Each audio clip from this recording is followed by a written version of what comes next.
CBS News on the Hour, presented by Indeed.com.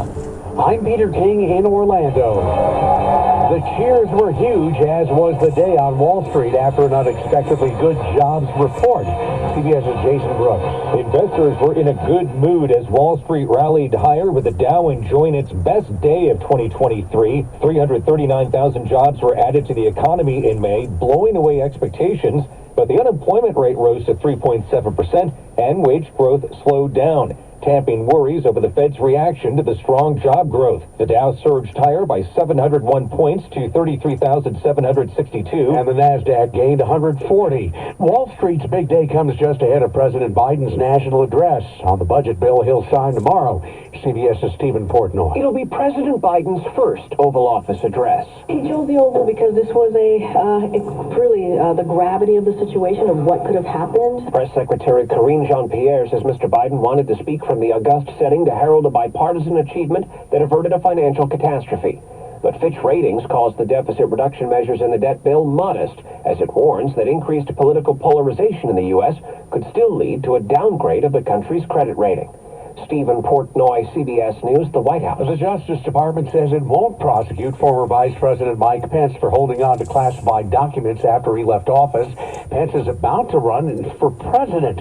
CBS's Finn Gomez says he'll announce it in Iowa. There's a large evangelical vote there, one that Pence and his political operation has made strong overtures to. They feel that they can do very well there, and they feel that, as one top Iowa Republican source told me, that Iowa is wide open. A decision by a popular social media video site could have a huge bearing on the 2024 election. Former President Trump and his supporters continue to engage in election denialism, despite no evidence that he was the victim of fraud. Now his claims and others like them about fraud, counting errors, or computer glitches keeping him from being re-elected won't be removed from YouTube. In a statement, the company said keeping in place its election integrity policy, created in December 2020, could end up curtailing political speech without meaningfully reducing the risk of violence or other real-world harm. Christopher Cruz, CBS News, Washington. Canada has had an awful start to a wildfire season, with 10,000 people told to evacuate along coastal Quebec. Prime Minister Justin Trudeau. This is a scary time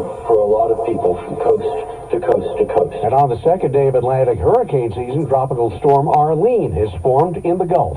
This is CBS News. Well, that's today's news. I didn't hear any good news, did you?